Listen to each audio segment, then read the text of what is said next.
"This NDA is your only future," he sneered, sliding the folder across the table like it was a death sentence.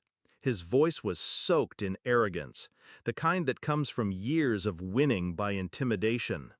I didn't touch the papers, didn't flinch. I simply stood, smoothed my jacket, and walked out. What he didn't realize, what none of them realized, was that by forcing me out, they had already planted the seeds of their collapse. I met them 3 years ago, when I was still naive enough to believe in loyalty. They called themselves visionaries, disruptors, the future of finance. I was flattered to be recruited, to be told my legal mind was the missing piece of their empire. At first, it felt like belonging. Late nights in glass-walled offices, the city lights burning beneath us, promises whispered over takeout containers, and tired laughter. They said I was family. They said I was indispensable. But family doesn't hand you an NDA like a leash and call it your future. The signs were there long before that boardroom standoff. The way they started locking me out of meetings I once led. The subtle edits to contracts I never drafted. The whispers that stopped when I walked into the room. Then came the discovery. The email forwarded to me by mistake. A thread where the executives mocked me, dismissed my warnings, and outlined how they'd strip my stock options before forcing me out. That was the day the scales fell from my eyes. They didn't see me as family. They saw me as a liability, a threat to their unchecked greed. So I smiled. I played my role. I signed nothing. And I started planning. I knew their weakness, arrogance. They built their empire on shaky foundations, convinced no one could ever bring them down. But I had built their compliance framework, drafted their policies, carved the fine print they didn't bother to read. They thought that NDA would silence me. But I was the one who wrote the first draft of their NDAs. I knew every loophole, every blind spot. Clause 10 was my dagger. Confidentiality obligations do not extend to information already made public by any source not bound by this agreement. All I had to do was wait. The waiting ended on a cold Tuesday morning. I woke to the news alert. Massive data breach at company name, customer records exposed. I poured my coffee, almost serene. It wasn't my hand that released their skeletons into the world, but I knew exactly what those files contained.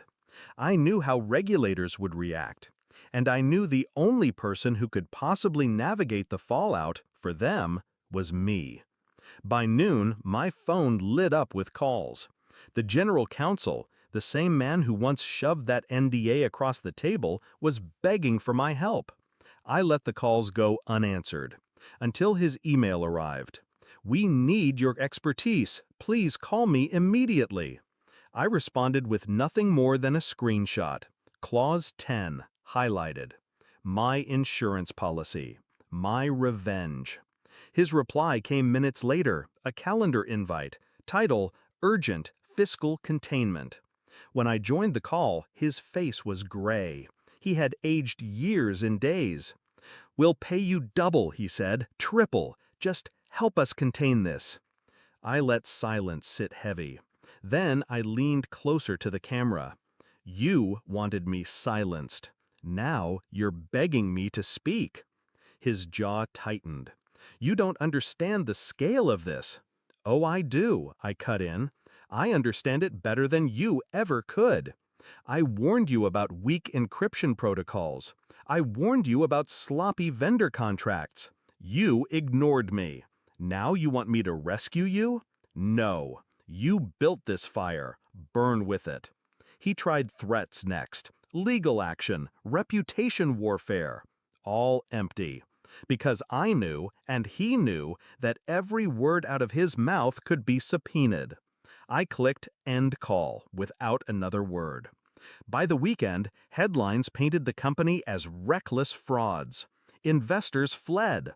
Clients with droves. Regulators announced investigations. And those same executives, the man who sneered at me, mocked me, dismissed me, were suddenly scrambling to salvage scraps from the ruins. I didn't need to leak their secrets. I only needed to refuse to clean them up. My silence was the sharpest weapon of all. The last message I received from the General Counsel wasn't anger. It wasn't threats. It was a single line, typed at 3 in the morning. You could have saved us. He was wrong. I didn't destroy them. I simply stepped aside and let their empire collapse under the weight of their own arrogance. Now, when I walk past their empty headquarters, I don't feel sorrow. I feel clarity.